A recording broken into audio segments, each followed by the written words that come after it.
Dalam kisah yang lain ini penutup teman-teman sekalian, ada seseorang yang bernama Thabit.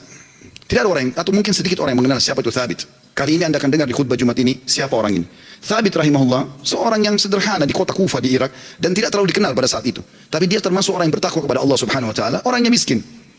Dia jalan di salah satu jalan di Kufa, dia lewati satu kebun apel. Kemudian ada apel yang jatuh dari kebun itu karena matang, jatuh di depan dia. Dia berpikir bahwasanya kebun apel ini, ya apel ini jatuh di jalan, mungkin sudah halal buat saya. Dia ambil sama dia makan. Sementara dia mengunyah dan sudah habis setengah apel itu, tiba-tiba dia berpikir, halalkah untuk saya ini? Bagaimana bisa saya tiba-tiba mengambil yang walaupun jatuh di jalan tanpa izin pemiliknya? Maka dia berhenti makan, sisa mulutnya dibuang, ada yang sudah tertelan, ada yang dibuang, ada yang masih tersisa setengah di tangannya. Lalu dia segera dengan ketakutan masuk ke dalam kebun tersebut mencari. Dia temukan ada sebuah rumah gubuk, lalu dia berkata, apakah anda pemilik kebun ini? Dia mengatakan, bukan. Pemilik kebun ini jaraknya 1 hari dari sini. Kata pemilik orang penjaga kebunnya, kenapa? Dia bilang, saya tadi mendapatkan apel jatuh di sini, kemudian saya makan setengahnya. Saya pikir karena jatuh di jalan, mungkin halal buat saya. Tapi tiba-tiba saya ketakutan sekali, takut Allah hisab dengan apel ini. Tolong anda halalkan. Kata pemilik kebunnya atau penjaga kebun pun, karena dia bertakwa sama Allah, dia nggak langsung main halalin. Dia mengatakan, sungguh tidak ada di tangan saya wenan itu.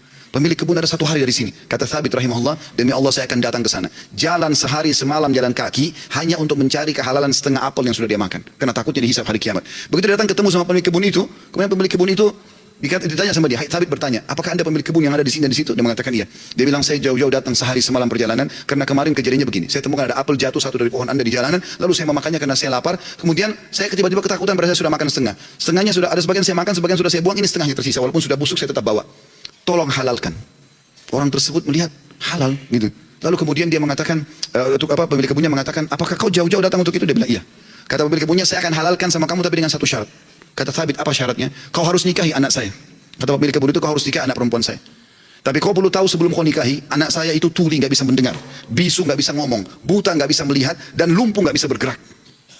Kata Thabit rahimahullah, dalam kisah ini, saya pun berpikir pada saat itu, kalau memang untuk menghalalkan setengah apel yang saya makan dan saya lepas hisab hari kiamat dengan cara menikahi wanita yang buta, tuli, ya, bisu, juga lumpuh ini, maka saya akan melakukannya.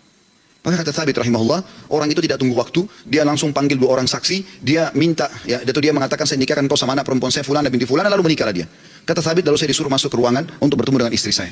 Terjadi sesuatu yang unik, begitu saya masuk ke dalam kamar tersebut, kamar itu sangat indah dan bersih. Lalu saya mengatakan, Assalamualaikum warahmatullahi wabarakatuh. Saya kaget, istri saya menjawab salam. Bukankah tadi dikatakan dia bisu? Kemudian saya mendekati dia, kemudian saya mengulurkan tangan saya, dia mengulurkan tangannya untuk menjamah tangan saya. Bukankah tadi ayahnya mengatakan dia adalah orang yang lumpuh? Kemudian pada saat saya salam, dia menjawab, dia mendengarnya, berarti dia bukan tuli. Lalu saya mengatakan, tadi waktu saya ditawarkan nikah sama ayahmu, dikatakan kau itu buta, kau itu tuli, kau itu bisu, kau itu lumpuh. Tapi kau bisa jawab dan dengar salam saya, kau jamah tangan saya. Bagaimana penjelasannya? Kata perempuan tersebut, benar perkataan ayah saya. Mata saya memang buta karena selama ini saya belum pernah melihat sesuatu yang haram. Saya buta dari yang haram. Telinga saya tuli dari sesuatu yang haram, karena sampai detik ini belum pernah telinga saya dengar yang haram. Lisan saya bisu dari sesuatu yang haram, karena tidak pernah saya ucapkan kecuali yang halal atau yang boleh saja. Dan tubuh saya tidak pernah tersentuh kecuali yang halal. Dan ayahku memilihmu sebagai suamiku karena kau telah takut kepada Allah dan meninggalkan yang haram. Apa yang terjadi teman-teman? Kata Thabit, saya pada saat membuka tirai penutup wajah perempuan terus, saya temukan perempuan itu orang yang paling cantik, orang yang paling salihah, bahkan menghafal kitabullah. Dan subhanallah, dari keberkahan pernikahan yang meninggalkan yang haram itu, lahir seorang ulama muslimin, Abu Hanifah rahimahullah. Salah satu ulama dari 4 madhab yang hampir seluruh Eropa, Turki, bahkan India dan Pakistan menggunakan madhabnya. Lahir dari seorang Thabit, masyarakat biasa yang meninggalkan sepotong apel yang haram.